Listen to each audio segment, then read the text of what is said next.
ಇಡೀ ದೇಶ ಒಪ್ಪಿದ್ದು ನಮ್ಮ ರಾಜ್ಯ ಒಪ್ಪಲ್ಲ ಅಂದ್ರೆ ನಮ್ಮ ಮಕ್ಕಳಿಗೆ ನೀವು ದ್ರೋಹ ಮಾಡ್ತಾ ಇದ್ದೀರಾ. ಕೊಪ್ಪಳದ ಕತೆ ಕೇಳಿದ್ರೆ ಪಾಪ ಶಿಕ್ಷಕರು ಏನ್ ಮಾಡಬೇಕು? 10ನೇ ತರಗತಿಯಲ್ಲಿ ಇರ್ತಕ್ಕಂತ ವಿದ್ಯಾರ್ಥಿಗಳಿಗೆ ಕನ್ನಡದಲ್ಲಿ ಓದೋದಿಕ್ಕೆ ಬರೆಯೋದಿಕ್ಕೆ ಬರಲ್ಲ.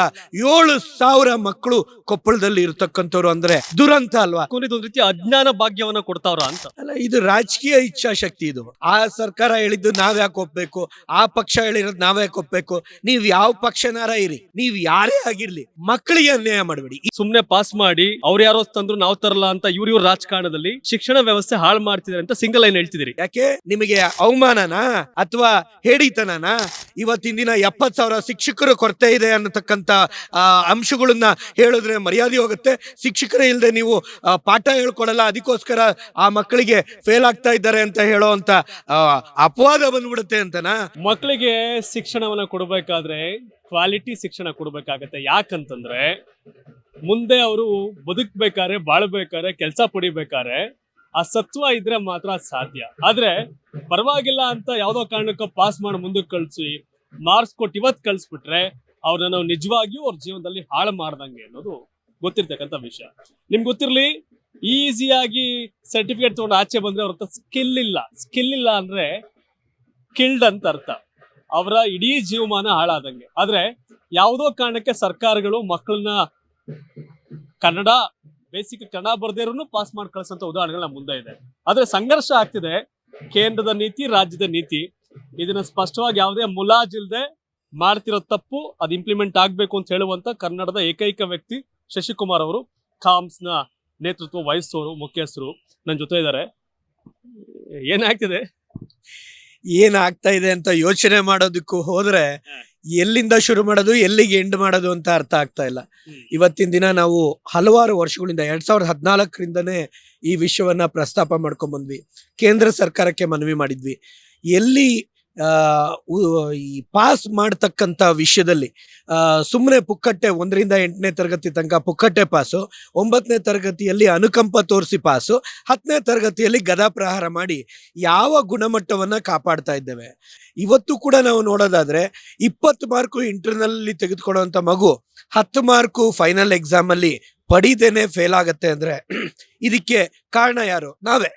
ನಾವು ಸ್ಟೇಕ್ ಹೋಲ್ಡರ್ಸು, ಸರ್ಕಾರದ ವ್ಯಾಪ್ತಿಯಲ್ಲಿ ಇರ್ತಕ್ಕಂಥ ಪಾಲಿಸಿನೇ ಮೂಲ ಕಾರಣಕರ್ತರಾಗ್ತಾರೆ. ಹಾಗಾಗಿ ಇವತ್ತು ಎಲ್ಲ ನಮ್ಮ ಇಡೀ ದೇಶದ ಎಲ್ಲ ರಾಜ್ಯಗಳು ಕೂತ್ಕೊಂಡು 2015-16ರಲ್ಲೇ ಚಿಂತನೆ ಮಾಡ್ತು.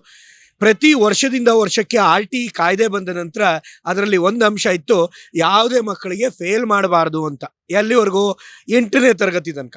ಆ ಒಂದು ವ್ಯವಸ್ಥೆಯನ್ನ ಇಟ್ಕೊಂಡು ಸೆಕ್ಷನ್ 16ನ್ನ ಇವತ್ತು ನಮ್ಮ ರಾಜ್ಯಗಳಲ್ಲಿ ಪುಕ್ಕಟ್ಟೆ ಪಾಸ್ ಮಾಡುವಂತ ಪದ್ಧತಿ ಇದೆ.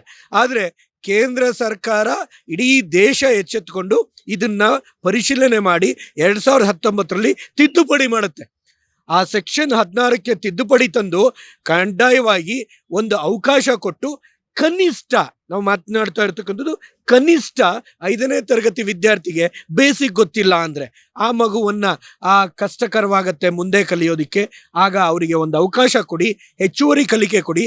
ಅಲ್ಲೂ ಆಗ್ಲಿಲ್ಲ ಅಂದ್ರೆ ಅವರಿಗೆ ಅದೇ 1 ವರ್ಷ ಹೆಚ್ಚುವರಿ ಕಲಿಕೆಗೋಸ್ಕರ ಆ ತರಗತಿಯಲ್ಲಿ ಉಳಿಸ್ಕೊಳೋದಿಕ್ಕೆ. ಅದನ್ನ ಡಿಟೆನ್ಷನ್ ಅನ್ನೋದ್ರ ಬದಲು ರಿಟೆನ್ಷನ್ ಅನ್ಬೋದಲ್ಲ. ಇಲ್ಲಿ ಎಲ್ಲೋ ಒಂದ್ ಕಡೆ ಕೇಂದ್ರ ಸರ್ಕಾರ ತಂದಿದ್ದು ಅಥವಾ ಇಡೀ ದೇಶ ಒಪ್ಪಿದ್ದು ನಮ್ಮ ರಾಜ್ಯ ಒಪ್ಪಲ್ಲ ಅಂದ್ರೆ ನಮ್ಮ ಮಕ್ಕಳಿಗೆ ನೀವು ದ್ರೋಹ ಮಾಡ್ತಾ ಇದ್ದೀರಾ. ಶಿಕ್ಷಣ ಇಲಾಖೆಯ ಅಧಿಕಾರಿಗಳು, ಶಿಕ್ಷಣ ಮಂತ್ರಿಗಳು ಎಲ್ಲರೂ ಕೂಡ ಎಚ್ಚೆತ್ಕೊಬೇಕಾಗಿದೆ. ಇವತ್ತು ನಮ್ಮ ರಾಜ್ಯದಲ್ಲಿ CAG ರಿಪೋರ್ಟೇ ಬಂದಿದೆ, ವರ್ಷದಿಂದ ವರ್ಷ ಕುಗ್ತಾ ಇದೆ ಅಂತ. ಕೊಪ್ಪಳದ ಕತೆ ಕೇಳಿದ್ರೆ ಪಾಪ ಶಿಕ್ಷಕರು ಏನ್ ಮಾಡಬೇಕು? ಶಿಕ್ಷಕರ ಸಂಘಟನೆಯವರು ಧ್ವನಿಯನ್ನ ಎತ್ತುತ್ತಾ ಇದ್ದಾರೆ. 10ನೇ ತರಗತಿಯಲ್ಲಿರ್ತಕ್ಕಂಥ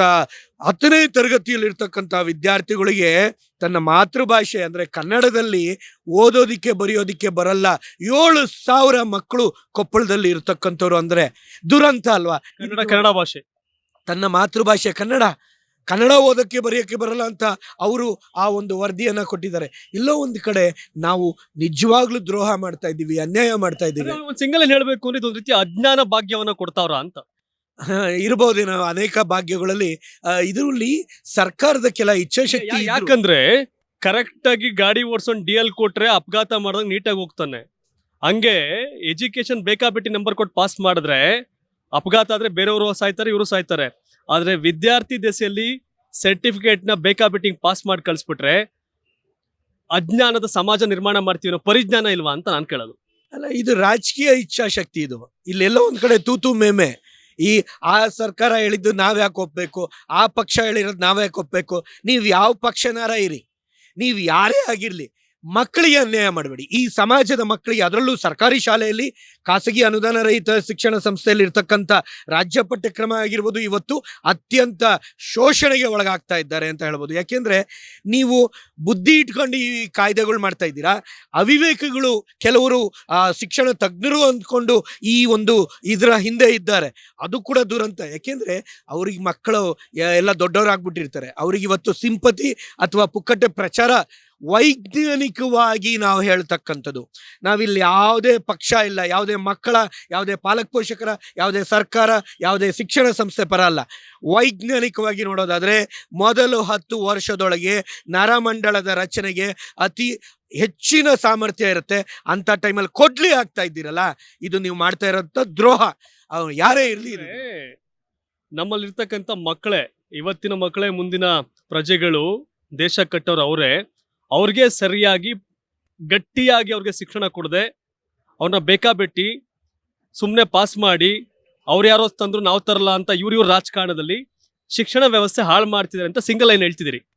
200%. ಬೇರೆ ಏನೂ ಇಲ್ಲ ಇಲ್ಲಿ. ಶಿಕ್ಷಣದ ವ್ಯವಸ್ಥೆಯನ್ನ ನಮಗೆ ಅರಿವಿದ್ದು ತಮ್ಮ ಇಚ್ಛಾಶಕ್ತಿಗಳ ಕೊರತೆ ಅಥವಾ ನಿರ್ಧಾರ ತೆಗೆದುಕೊಳ್ಳುವಂತ ಸಾಮರ್ಥ್ಯ ಇಲ್ಲದೆ ಇರತಕ್ಕಂಥಲ್ಲಿ. ಆಮೇಲೆ ಇನ್ನೊಂದು ಸತ್ಯ ಇದೆ ಶಿವಕುಮಾರ್ ಅವರೇ, ಇಲ್ಲಿ ನಾವು ಅದನ್ನ ಇನ್ನೊಂದು ಆಯಾಮದಲ್ಲಿ ರಾಜಕೀಯವಾಗಿ ನೋಡೋದಾದ್ರೆ, ಯಾಕೆ ನಿಮಗೆ ಅವಮಾನನಾ ಅಥವಾ ಹೇಡಿತನನ? ಇವತ್ತಿನ ದಿನ 70,000 ಶಿಕ್ಷಕರು ಕೊರತೆ ಇದೆ ಅನ್ನತಕ್ಕಂಥ ಅಂಶಗಳನ್ನ ಹೇಳಿದ್ರೆ ಮರ್ಯಾದೆ ಹೋಗುತ್ತೆ. ಶಿಕ್ಷಕರೇ ಇಲ್ಲದೆ ನೀವು ಪಾಠ ಹೇಳ್ಕೊಡಲ್ಲ, ಅದಕ್ಕೋಸ್ಕರ ಆ ಮಕ್ಕಳಿಗೆ ಫೇಲ್ ಆಗ್ತಾ ಇದ್ದಾರೆ ಅಂತ ಹೇಳೋ ಅಂತ ಅಪವಾದ ಬಂದ್ಬಿಡುತ್ತೆ ಅಂತನಾ? ಅಥವಾ ಸರಿಯಾದ ಸಮಯಕ್ಕೆ ಪುಸ್ತಕಗಳು ಕೊಡ್ತಾ ಇಲ್ಲ ಅಂತನಾ? ಈ ಸತ್ಯವನ್ನ ಸರಿ ಮಾಡ್ಕೊಳ್ಳಿ. ಹಂಗಂತ ಹೇಳಿ ಮಕ್ಕಳಿಗಿರೋ ಸಾಮರ್ಥ್ಯವನ್ನ ಅಲ್ಲಗೆಯಕ್ಕೆ ಆಗಲ್ಲ ಅನ್ನೋದು ಬಹಳ ನಿಮ್ ವೇದನೆ ಗೊತ್ತಾಗ್ತಿದೆ, ನೋವು ಅರ್ಥ ಆಗ್ತಿದೆ. ಈ ವ್ಯವಸ್ಥೆ ನಮ್ಮ ಮಕ್ಕಳನ್ನ ಹಾಳು ಮಾಡುತ್ತೆ, ದೇಶದ ಭವಿಷ್ಯ ಹಾಳು ಮಾಡುತ್ತೆ. ದಯವಿಟ್ಟು ಬದಲಾಗರ ಈ ರಾಜಕಾರಣ ಬೇಡಿ ಅಂತ ಹೇಳ್ತೀನಿ. ಮತ್ತೆ ಹೇಳಿದ್ರೆ 70,000 ಶಿಕ್ಷಕರ ಕೊರತೆ ಇದೆ. ಆ ನ್ಯೂನ್ಯತೆಯನ್ನ ಮುಚ್ಚಿಕೊಳ್ಳಲು ಸುಮ್ಮನೆ ಪಾಸ್ ಮಾಡಿ ಕಳಿಸಿ. ಫೇಲ್ ಆದ್ರೆ ತಾನೇ ಕೇಳೋದು ಯಾಕೆ ಫೇಲ್ ಆದ್ರು ಅಂತ. ನಿಮ್ಮನೆ ಹಾಳು ಮಾಡ್ಕೊಳ್ಳೋದ್ರ ಜೊತೆಗೆ ಖಾಸಗಿ ಅನುದಾನ ರಹಿತ ಶಿಕ್ಷಣ ಸಂಸ್ಥೆಗೆ ಸೇರಿಸಿರೋ ಪಾಲಕ ಪೋಷಕರಿಗೂ ಅನ್ಯಾಯ ಮಾಡ್ತಾ ಇದ್ದೀರಲ್ಲ. ನನಗೆ ಇನ್ನೊಂದು ದುರಂತ ಏನು ಅಂದ್ರೆ, ಈ ರಾಜ್ಯದಲ್ಲಿ ಯಾವುದೇ ರಾಜಕೀಯ ಪಕ್ಷದ ಮುಖಂಡರಾಗಿರ್ಲಿ, ಶಿಕ್ಷಣ ವ್ಯವಸ್ಥೆಯಲ್ಲಿ ಇರ್ತಕ್ಕಂಥವ್ರು ಕೂಡ ಇದರ ಬಗ್ಗೆ ಅಲ್ಪ ಕೂಡ ಯೋಚನೆ ಮಾಡ್ತಾ ಇಲ್ಲ. ಮೊನ್ನೆ ಬಹಳ ಆಶ್ಚರ್ಯ, ಪದವಿ ಶಿಕ್ಷಕರ ಕ್ಷೇತ್ರ ಮತ್ತೆ ಪದವೀಧರ ಕ್ಷೇತ್ರ ಆಯ್ಕೆ ಆದಂತವ್ರು ಅಟ್ಲೀಸ್ಟ್ ಆ MLC-ಗಳಾರು ಇದ್ರ ಬಗ್ಗೆ ಪ್ರಾಮಾಣಿಕವಾಗಿ ಸರ್ಕಾರಕ್ಕೆ ಹೇಳುವಂತ ಕೆಲಸ ಮಾಡ್ತಾರೆ. ಇದ್ರ ಬಗ್ಗೆನೂ ನನಗೆ ನೋವಾಯ್ತು. ಗುಣಮಟ್ಟದ ಬಗ್ಗೆ ಯಾರು ಮಾತಾಡ್ತಾ ಇಲ್ಲ. ವೇತನ, ಇನ್ನೊಂದು ಭರ್ತಿ, ಅದು ಇದು ಮಾತಾಡ್ತಾ ಇದ್ದಾರೆ ಹೊರತು ಗುಣಮಟ್ಟದಲ್ಲಿ ಅನ್ಯಾಯ. ಮೊನ್ನೆ ನಮ್ಮ ರಾಮೋಜಿಗೌಡರು ಒಬ್ರು 0 hour ಅಲ್ಲಿ ಕೊನೆಗೆ ಅವ್ರಿಗೆ ಸಿಕ್ಕಿದ ಭಾಗ್ಯ ಅಷ್ಟೇ ಅಂತ ಕಾಣುತ್ತೆ, ಅವ್ರು ಧ್ವನಿ ಎತ್ತಿದ್ದಾರೆ. ಆದ್ರೆ ನಮ್ಮ ಮಾನ್ಯ ಪುಟ್ಟಣ್ಣನವರು ನಮಗೆ ಅಧ್ಯಕ್ಷರಾಗಿದ್ದಾರೆ. ಎಲ್ಲರಿಗೂ ನಾವು ಆಗ್ರಹ ಮಾಡ್ತೇವೆ, ನೀವುಗಳು ದಯಮಾಡಿ ಮಕ್ಕಳಿಗೆ ಅನ್ಯಾಯ ಆಗೋದನ್ನ ತಡೆಗಟ್ಟಿ. ನಾವು ಯಾರಿಗೂ ನ್ಯಾಯ ಒದಗಿಸ್ತಾ ಇಲ್ಲ. ಎಲ್ಲ ಶಿಕ್ಷಕರ ವ್ಯವಸ್ಥೆಯಿಂದ ಆಯ್ಕೆ ಆದವರು, ಜೊತೆಗೆ ಶಿಕ್ಷಣ ಸಂಸ್ಥೆ ಇರ್ತಕ್ಕಂಥ ಅವರು MLC ಆಗಿರ್ಬೋದು, MLA ಆಗಿರ್ಬೋದು, MP-ಗಳು ಇದ್ದಾರೆ, DCM ಇದ್ದಾರೆ, ಎಲ್ಲರೂ ಇದ್ದಾರೆ. ಅವ್ರು ಎಲ್ಲರೂ ಕೂಡ ದಯವಿಟ್ಟು ನಿಮ್ಮ ಇಂಥ ಬ್ಯುಸಿ ಶೆಡ್ಯೂಲ್ ಅಲ್ಲಿ ಒಂದು 4-5 ನಿಮಿಷ ಇದ್ರ ಬಗ್ಗೆ ಚಿಂತನೆ ಮಾಡಿದ್ರೆ ಧರ್ಮ ಮಾಡ್ದಂಗಾಗುತ್ತೆ ಮಕ್ಕಳಿಗೆ. ಶಶಿಕುಮಾರ್ ಅವರು ಇಷ್ಟೆಲ್ಲ ಹೇಳ್ತಿರೋದು, ಇಷ್ಟೊಂದು ನೋವಲ್ಲಿ ಹೇಳ್ತಿರೋದು, ಬೇಜಾರಲ್ಲಿ ಹೇಳ್ತಿರೋದು, ಸಿಟ್ಟಲ್ಲಿ ಹೇಳ್ತಿರೋದು ಇಷ್ಟೇ. ಒಂದು ಟೀಮ್ ಅಂದ್ರೆ ಕ್ರಿಕೆಟ್ ಆಡಕ್ಕೆ 11 ಜನ ಇರ್ತಾರೆ. ಪ್ರತಿ ವರ್ಷ ಲಕ್ಷಾಂತರ ಮಕ್ಕಳು ಎಕ್ಸಾಮ್ ಬರೀತಾರೆ. ಅಲ್ಲಿ ಸುಮ್ಮನೆ ಅವ್ರನ್ನ ಪಾಸ್ ಮಾಡಿ ಕಳ್ಸಿದ್ರೆ ಕಳಪೆ ಟೀಮ್ ಕಟ್ತಂಗೆ. ಕಳಪೆ ಟೀಮು ಕಳಪೆ ದೇಶ ಕಟ್ಟುತ್ತೆ, ಕಳಪೆ ರಾಜ್ಯ ಕಟ್ಟುತ್ತೆ, ಕಳಪೆ ಸಮಾಜ ಕಟ್ಟುತ್ತೆ. ಆ ಮಕ್ಕಳಿಗೆ ಸರಿಯಾಗಿ ಶಿಕ್ಷಣ ಕೊಡಿ, ಅವ್ರು ಬರಿಬೇಕು, ಪರೀಕ್ಷೆಗಳನ್ನ ಪಾಸ್ ಮಾಡಬೇಕು, ಬರೆದು ಪಾಸ್ ಮಾಡಬೇಕು.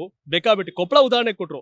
ಕೊಪ್ಪಳದಲ್ಲಿ ಕನ್ನಡ ಭಾಷೆ ಮಾತೃಭಾಷೆಯಲ್ಲಿ 7,000 ಜನ ಫೇಲ್ ಆಗ್ತಾರೆ ಅಂದ್ರೆ ನಮ್ ಸನ್ನಿವೇಶ ಹೇಗಿದೆ ಅಂತ. ಅಂದ್ರೆ ಕೇಂದ್ರ ಸರ್ಕಾರ ಏನೋ ಮಾಡ್ತು ಅಂತ ಇವ್ರು ತಿರಸ್ಕಾರ ಮಾಡಿದ್ರು, ಇವ್ರು ಮಾಡಿದ್ರು ಅಂತ ಅವ್ರೇನೋ ಇದ್ ಮಾಡುವಂತ ರಾಜಕಾರಣ ಬಿಟ್ಬಿಡಿ.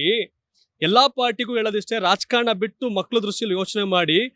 ನಾವು ಸ್ಟ್ರಾಂಗ್ ಎಜುಕೇಶನ್ ಸಿಸ್ಟಮ್ ಮಾಡಬೇಕು ಅನ್ನೋದು ಇವ್ರ ಇಂಟೆನ್ಷನ್. ಅಂದ್ರೆ ಮಕ್ಕಳಿಗೆ ನಾವು ಶಿಕ್ಷಕರನ್ನು ಕೊಟ್ಟು ಪಾಠ ಮಾಡಿಸಿ ಅವ್ರನ್ನ ಪಾಸ್ ಆಗೋ ರೀತಿ ನೋಡ್ಕೋಬೇಕೇ ಹೊರತು, ಪಾಠ ಮಾಡದೆ ಮೇಷ್ಟು ಕೊರತೆ ಇದ್ದು ಅವ್ರನ್ನ ಸುಮ್ಮನೆ ಪಾಸ್ ಮಾಡಿ ಕಳಿಸಿ ಅವ್ರ ಜೀವನ ಹಾಳು ಮಾಡ್ತಾ ಇದೀವಿ ಅನ್ನೋದನ್ನ ಸ್ಪಷ್ಟವಾಗಿ ಹೇಳ್ತಿದ್ದಾರೆ. ಅಟ್ಲೀಸ್ಟ್ ಸರ್ಕಾರ ಈ ದಿಸೆಯಲ್ಲಿ ಆಲೋಚನೆ ಮಾಡಬೇಕು. ಅವ್ರಾಗ್ಲೇ ಹೇಳಿದ್ರು, ಶಿಕ್ಷಕರ ಕ್ಷೇತ್ರದಿಂದ ಆಯ್ಕೆಯಾದಂಥ MLCಗಳು, ಪದವೀಧರ ಕ್ಷೇತ್ರದಿಂದ ಆಯ್ಕೆಯಾದಂಥ MLCಗಳು, ಶಾಲೆ ಇರ್ತಕ್ಕಂಥ MLAಗಳು, ಮಂತ್ರಿಗಳು, DCM ಸಮೇತ ಎಲ್ರಿಗೂ ಹೇಳ್ತಿದ್ದಾರೆ, ಇಲ್ಲ ಇದನ್ನ ಸರಿ ಮಾಡಿ, ಶಿಕ್ಷಣ ವ್ಯವಸ್ಥೆ ಸರಿ ಆಗ್ಬೇಕು, ಮಕ್ಕಳನ್ನ ನಾವು ಯೋಗ್ಯ ಶಿಕ್ಷಣ ಕೊಡ್ಬೇಕು. ಅವ್ರಿಗೆ ಸುಮ್ನೆ ಪಾಸ್ ಮಾಡಿ ಅವ್ರನ್ನ ಲೇಜಿ ತರ ಮಾಡಿ ಕಳಪೆ ಯುವ ಜನತೆಯನ್ನ ಕ್ರಿಯೇಟ್ ಮಾಡೋದ್ರಲ್ಲಿ ಅರ್ಥ ಇಲ್ಲ.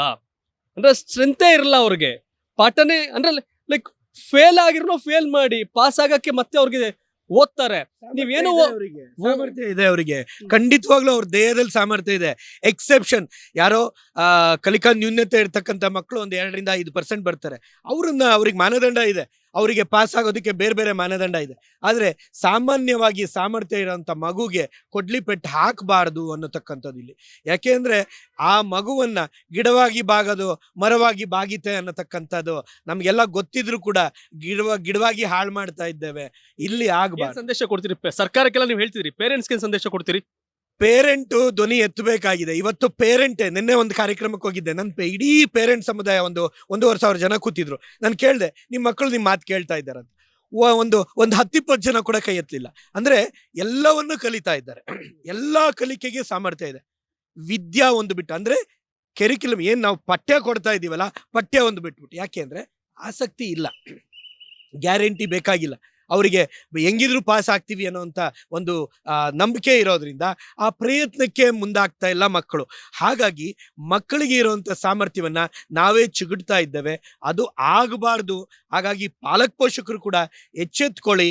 ನಿಮ್ಮ ಮಕ್ಕಳಿಗೆ ಬೇಕಾದಷ್ಟು ವ್ಯವಸ್ಥೆಗಳಲ್ಲಿ ಅವರು ತೊಡಗಿಸ್ಕೊತಾ ಇದ್ದಾರೆ, ಆದರೆ ಕನಿಷ್ಠ ಕಲಿಕೆಗೆ ತೊಡಗಿಸ್ಕೊಳೋದಕ್ಕೆ ಅವರಿಗೆ ಒತ್ತನ್ನ ಕೊಡಿ ಅವರ ಮೇಲೆ. ಯಾಕೆಂದ್ರೆ ಮೊದಲೆಲ್ಲ 3-4 ಮಕ್ಕಳಿದ್ದಾವಾಗ ನಿಮ್ಮ ಭಾವನೆಗಳು ಬೇರೆ ಇತ್ತು, ಈಗ ನಿಮಗಿರೋದೆಲ್ಲ ಒಂದೊಂದು ಅನ್ನೋತಕ್ಕಂಥ ಅನುಕಂಪದಲ್ಲಿ ಆ ಮಕ್ಕಳಿಗೆ ಎಲ್ಲಾ ಸೌಕರ್ಯ ಕೊಟ್ಟು ಕಲಿಕೆ ಮಾತ್ರ ಹಿಂದೆ ಉಳಿಯುವಂತ ವ್ಯವಸ್ಥೆ ಆಗ್ತಾ ಇದೆ.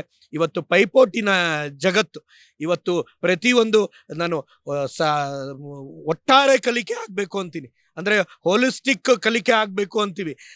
ಸರ್ವತೋಮುಖ ಅಭಿವೃದ್ಧಿ ಆಗ್ಬೇಕಾದ್ರೆ ಪಠ್ಯ ಜೊತೆಗೆ ಪಠ್ಯೇತರ ಚಟುವಟಿಕೆಯಲ್ಲಿ ತೊಡಗಿಸ್ಕೊಬೇಕು. ನಾವು ಯಾವಾಗ್ಲೂ ಹೇಳ್ತೇನೆ, ಫಾರಂ ಕೋಳಿ ಮರಿ ತರ ಬೆಳೆಸ್ಕೊಳೋದು ಬೇಡ, ಸ್ವಲ್ಪ ನಾಟಿ ಕೋಳಿ ಈ ತರ ಬೆಳೆಸ್ಕೊಳ್ಳಿ ಅಂದ್ಕೊಂಡು. ಇಲ್ಲ, ಇಷ್ಟೇ ನಿಮ್ಮ ಸಿಂಪಲ್ ಆಗಿ ಅವರು ಸ್ಪಷ್ಟವಾಗಿ ಹೇಳ್ತಾರೆ. ಇಷ್ಟೇ, ಮೊದಲು 4-5 ಮಕ್ಕಳಿದ್ದು, ಆಗ ಅಪ್ಪ ಹೊಡಿತಾನೆ, ಮೇಸ್ಟ್ ಹೊಡಿತಾರೆ ಅನ್ನೋ ಬೇರೆ ಆ ವ್ಯವಸ್ಥೆಲೆ ಚೆನ್ನಾಗಿ ರಿಸಲ್ಟ್ ಬರ್ತಿತ್ತು. ಇವತ್ತೆಲ್ಲವನ್ನೂ ಕೊಡ್ತಾ ಇದ್ರು ಕೂಡ ಸುಮ್ನೆ ಹೆಂಗಿದ್ರು ಪಾಸ್ ಮಾಡ್ತಾರಲ್ಲ ಅನ್ನೋ ಇದ್ರಲ್ಲಿ ಮಕ್ಳುಗಳು ಕೂಡ ರೆಸ್ಪೆಕ್ಟ್ ಮಾಡ್ತಿಲ್ಲ. ಆ ಭಯ ಅನ್ನೋದಿಲ್ಲ, ಭಯ ಭಕ್ತಿ ಎರಡೂ ಬೇಕಾಗುತ್ತೆ, ಅದಿಲ್ಲ. ಒಂದ್ ವಿಷಯ, ಇರೋರು ಒಬ್ಬೊಬ್ಬರೇ ಮಕ್ಕಳು, 2 ಮಕ್ಕಳು, ಆ ಪಿಲ್ಲರ್ ಇದ್ದಂಗೆ. ಆ ಪಿಲ್ಲರ್ ಗಟ್ಟಿ ಇಲ್ಲ ಅಂದ್ರೆ ಕುಸ್ತೋಗುತ್ತೆ ವ್ಯವಸ್ಥೆ. ಶಿಕ್ಷಣ ವ್ಯವಸ್ಥೆಯಲ್ಲಿ ರಾಜಕಾರಣ ಬೇಡ, ಸ್ಕಿಲ್ ಇಲ್ಲ ಮಕ್ಕಳಲ್ಲಿ, ಸ್ಕಿಲ್ ಇಲ್ಲ. ಇವತ್ತು ಈ ಬುಡಮಟ್ಟದ ಅಂದ್ರೆ ಪೂರ್ವ ಪ್ರಾಥಮಿಕ ಶಿಕ್ಷಣ ಸರಿಯಾದ ಅಡಿಪಾಯ ಆಗ್ಲಿಲ್ಲ ಅಂದ್ರೆ ಮಕ್ಕಳಲ್ಲಿ ಕಳ್ಕೊಂತಾ ಇರೋದು ಸ್ಕಿಲ್ಲು, ಲಾಜಿಕಲ್ಲು, ಕ್ರಿಟಿಕಲ್ಲು, ಅನಾಲಿಟಿಕಲ್. ಇವಾಗ ಮೆಕ್ಯಾನಿಕಲ್ ಆಗಿ ಮಿಷಿನರಿ ತರ ಆಗ್ಬಿಟ್ಟಿದ್ದಾರೆ, ಕೀ ಕೊಟ್ಟು ಗೊಂಬೆ ತರ. ಎಷ್ಟು ಕೀ ಕೊಟ್ಟಿರ್ತೀರಾ ಅಷ್ಟು ಹಿಂಗ್ ಆಡ್ಬಿಟ್ಟು ಅಲ್ಲಿಗೆ ನಿಂತ್ಕೊಂಡ್ಬಿಡ್ತಾ ಇದ್ದಾರೆ. ಅದಲ್ಲ ಜೀವನ, ಅದಲ್ಲ ಮನುಷ್ಯನ ಅಭಿವೃದ್ಧಿ. ಇವತ್ತು ರಾಬೋಟಿಕ್ಸ್ ನಮ್ಮನ್ನ ಆಳಕ್ಕೆ ಬರ್ತಾ ಇದ್ದಾವೆ. ಹಾಗಾಗಿ ನಾವು ರಾಬೋಟಿಕ್ಸ್ ನ ತಯಾರಿ ಮಾಡತಕ್ಕಂಥದನ್ನ ಮನಸ್ಸಲ್ಲಿ ಇಟ್ಕೊಂಡು ಅದಕ್ಕೆ ಪೂರಕವಾದ ಬುದ್ಧಿಶಕ್ತಿಯನ್ನ ಅಭಿವೃದ್ಧಿ ಮಾಡ್ಕೊಬೇಕಾಗತ್ತೆ. ಇದು ಜಗತ್ತಿನ ನಿಯಮ ಆಗಿದೆ. ನಾವು ಎಲ್ಲೋ ಒಂದ್ ಕಡೆ ಎಡಗೋದು ಬೇಡ, ಇತರೆ ರಾಜ್ಯಗಳನ್ನ ನೋಡಿ ಕಲಿಬೇಕಾಗತ್ತೆ. ನಮ್ಮ ರಾಜ್ಯ ಎಲ್ಲದಕ್ಕಿಂತ ಉನ್ನತ ಮಟ್ಟದಲ್ಲಿ ಇದ್ರೂ ಕೂಡ ಇಂಥ ಪೂರ್ವ ಪ್ರಾಥಮಿಕ ಶಿಕ್ಷಣದಲ್ಲಿ ಅನ್ಯಾಯ ಮಾಡೋದು ಬೇಡ ಅನ್ನತಕ್ಕಂಥದ್ದೇನು. ಎಸ್, ಇವತ್ತು ಜಗತ್ತಿನ ಎಲ್ಲಾ ಕಂಪನಿಗಳ CEO ಮುಖ್ಯಸ್ಥರು ಭಾರತದವರೇ ಆಗಿದ್ದಾರೆ. ಯಾಕಂದ್ರೆ ಭಾರತದ ಶಿಕ್ಷಣ ವ್ಯವಸ್ಥೆ ಹೆಂಗಿತ್ತು, ಅಮೆರಿಕಾಗೆ ಹೋಗ್ತಾರೆ, ಅಲ್ಲಿರೋ ಕಂಪನಿಗಳು ನಮ್ಮವ್ರು CEO ಆಗ್ತಾರೆ. ಕಾರಣ ಇಷ್ಟೇ, ನಮ್ಮಲ್ಲಿ ಕಠಿಣ ಶಿಕ್ಷಣ ವ್ಯವಸ್ಥೆ ಇತ್ತು, ಕಲಿತಿದ್ರು, ಒಂದು ಸತ್ವ ಇರೋದು ಶಿಕ್ಷಣದಲ್ಲಿ. ಆದ್ರೆ ಇವತ್ತಿನ ವ್ಯವಸ್ಥೆ ಹಿಂಗೆ ಸುಮ್ಮನೆ ಓದದೇ ಇದ್ರು ಪಾಸ್ ಮಾಡಿ ಕಳಿಸಿದ್ರೆ ಮುಂದಿನ 20 ವರ್ಷಕ್ಕೆ ಭಾರತದ ಯುವ ಜನತೆ ಮತ್ತೊಬ್ರು ಯಾರೋ ಗುಲಾಮರಾಗಬೇಕಾಗತ್ತೆ, ಇನ್ನೊಬ್ರು ಯಾರೋ ಬಂದು ನಮ್ಮಲ್ಲಿ ಲೀಡ್ ಮಾಡ್ತಾರೆ. ಹಾಗಾಗಿ ಶಿಕ್ಷಣ ವ್ಯವಸ್ಥೆಯಲ್ಲಿ ಕಾಂಪ್ರಮೈಸ್ ಬೇಡ, ಶಿಕ್ಷಣ ವ್ಯವಸ್ಥೆಯಲ್ಲಿ ಕಠಿಣ ಸವಾಲುಗಳನ್ನ ಫೇಸ್ ಮಾಡುವಂತ ವ್ಯವಸ್ಥೆ ಜಾರಿ ಆಗ್ಬೇಕು. ಆದ್ರೆ ಅವ್ರನ್ನ ಪುಕ್ಸಟ್ಟೆ ಪಾಸ್ ಮಾಡಿ ಕಳಿಸಿ ಇಡೀ ಯುವ ಜನಾಂಗವನ್ನ ಕುಸಿಯೋ ಕೆಲಸ ಮಾಡೋದ್ ಬೇಡ ಅನ್ನೋದನ್ನ ಮಾಡ್ಬಿಟ್ಟಿದೀವಿ. ತುಂಬಾ 16 ವರ್ಷದಿಂದ ಸುಮಾರು ಬ್ಯಾಚ್ಗಳು ಅನ್ಯಾಯ ಆಗಿದೆ. ಅದರಿಂದನೇ ನಮಗೆ ಸ್ಕಿಲ್ಡ್ ಸಿಗ್ತಾ ಇಲ್ಲ ಹೊರಗಡೆ. ಎಸ್, ಸ್ಕಿಲ್ಡ್ ಪೀಪಲ್ ಇಲ್ಲ ಅಂದ್ರೆ ಅವ್ರ ಕಿಲ್ಡ್ ಲೈಫ್ ಅಲ್ಲಿ ಯಾವುದೇ ರೀತಿಯ ಪ್ರಯೋಜನ ಇಲ್ಲ. ಅವ್ರಿಗೆ ಆ ರೀತಿಯ ತಂತ್ರಜ್ಞಾನ ಎಲ್ಲದರೂ ಕೂಡ ಮಾಹಿತಿ ಇದ್ದು ಆ ಒಂದು ನುರಿತ ಕೌಶಲ್ಯ ಅವರಲ್ಲಿ ಇದ್ರೆ ಏನಾರು ಜೀವನ ಮಾಡ್ಬೋದಿಲ್ಲ ಅಂದ್ರೆ ಆಗಲ್ಲ. ಅವ್ರು ಹೇಳ್ತಿದ್ದಾರೆ ನಾಟ್ ಓನ್ಲಿ ಎಜುಕೇಶನ್, ಬದುಕು ಬವಣೆ ಎಲ್ಲವನ್ನೂ ಕಲಿಸ್ಬೇಕು, ಅದು ನಮ್ಮಲ್ಲಿ ಆಗ್ತಿಲ್ಲ, ಸಮಸ್ಯೆ ಆಗುತ್ತೆ ಅಂತ ಹೇಳ್ತಿದ್ದಾರೆ. ಖಂಡಿತವಾಗಿ ಶಶಿಕುಮಾರ್ ಅವರು ಘಂಟಾಘೋಷವಾಗಿ ಇದನ್ನ ಹೇಳ್ತಿದ್ದಾರೆ. ಕೆಲವೇ MLC ಗಳು ಮಾತಾಡ್ತಾರೆ ಅನ್ನೋ ವಿಷಯವನ್ನು ಕೂಡ ಹೇಳಿದ್ರು. ಸರ್ಕಾರ, ರಾಜಕಾರಣಿಗಳು ಕೆಲವ್ರು ಕಣ್ಮುಚ್ಚಿರ್ಬೋದೇನೋ, ಪೋಷಕರು ನೀವಿದ್ದೀರಿ, ಸರಿಯಾಗಿ ಶಿಕ್ಷಣ ಕೊಡಿ, ಮೇಸ್ಟ್ರು ಕೊಡಿ, ಸುಮ್ನೆ ಪಾಸ್ ಮಾಡಬೇಡಿ, ಅವ್ರಿಗೆ ನೀಟಾಗಿ ಒಡೆದ ಬುದ್ಧಿ ಕಲ್ಸಿ ಅಂತ ಹೇಳಾರ ನಮ್ಮಪ್ಪ ಇಲ್ಲ ಮೊದಲು ನಮ್ಮ ಮೇಸ್ಟ್ರುಗಳಿಗೆ. ಸೊ ಹಾಗಾಗಿ ಪೇರೆಂಟ್ಸ್ ನಾಳೆ ಪಶ್ಚಾತ್ತಾಪ ಪಡುವಂತ ಸನ್ನಿವೇಶ ಬರುತ್ತೆ. ಈ ಹೋರಾಟಕ್ಕೆ, ಈ ಡಿಮ್ಯಾಂಡ್ಗೆ ನಿಮ್ದು ಸಪೋರ್ಟ್ ಬೇಕು. ಈ ದಿಸೆಯಲ್ಲಿ ನೀವು ಕೂಡ ಸರ್ಕಾರಕ್ಕೆ ಸುಮ್ನೆ ಪಾಸ್ ಮಾಡೋದ್ ನಿಲ್ಸಿ, ಸರಿಯಾಗಿ ಪಾಠ ಮಾಡಿ, ಅದು ವ್ಯವಸ್ಥೆ ಹಂಗೆ ಬರಲಿ ಅನ್ನೋ ವಿಷಯವನ್ನ ಏನ್ ಶಶಿಕುಮಾರ್ ಅವ್ರು ಹೇಳ್ತಿದ್ದಾರೆ ಆ ವಿಷಯಕ್ಕೆ ಸಪೋರ್ಟ್ ಮಾಡಿ ಅಂತ ಹೇಳ್ತೇನೆ. ನಾನು ಕೂಡ ಈ ವಿಷಯಕ್ಕೆ ಸ್ಟ್ಯಾಂಡ್ ವಿತ್ ಶಶಿಕುಮಾರ್ ಮತ್ತೆ ಈ ವಿಷಯದ ಪರವಾಗಿರ್ತೀನಿ ಅಂತ ನಾನು ಕೂಡ ಹೇಳ್ತೀನಿ. ಧನ್ಯವಾದ. ಇದು ಕರ್ನಾಟಕ ಟಿವಿ, ಕನ್ನಡಿಗರ ಧ್ವನಿ.